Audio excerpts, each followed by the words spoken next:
Noah did according to all that God had commanded him.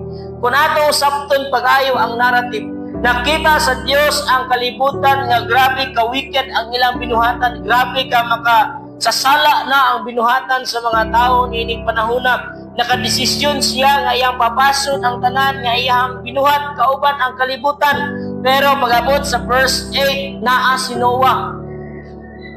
Nahatagan og pabor si Noah. Mangutana ko sa inyo karon, kung sa may rason nga si Noah natagaan og pabor sa panglantaw sa Dios, tungod ba kay siya righteous?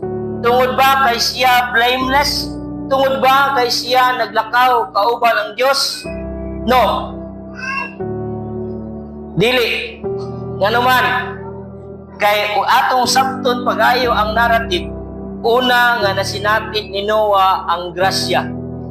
Ay siya nagkinabuhi nga matarong, blameless, o naglakaw diha sa presensya sa Dios. Unsa may buot pasabot niini mga igsoon.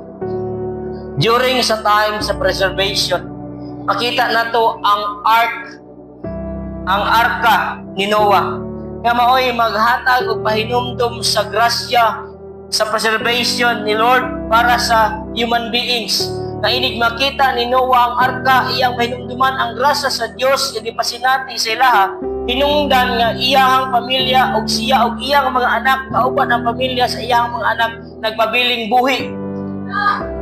After he received the grace, makita nato nga he lived as a righteous man. He lived blameless in his time na walay ikasaway. And Noah walked with God. Kita karon, unsa may preservation nga atong makita or paunsa man nga pamaagi ang preservation nga atong mahinumduman nga kita i-preserve ni Lord. Kung atong lantawon ang cross.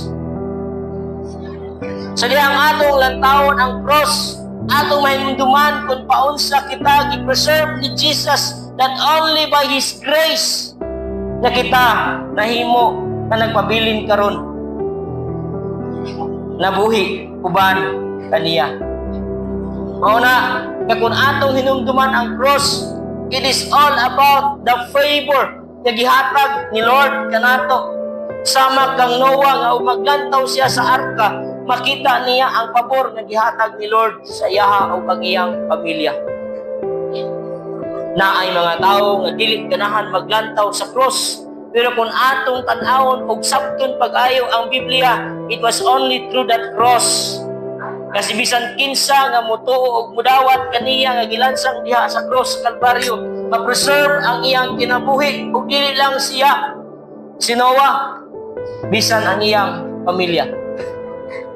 In the perspective of God, ang frame or ang hulmahan gyud sa pamilya nga iyang gustong i-establish, kadtong pamilya nga nagahinumdom kanunay ngadto sa cross ug nagalantaw sa iyaha bilang Dios, nagadawat kaniya bilang Dios ug personal nga manluluwas.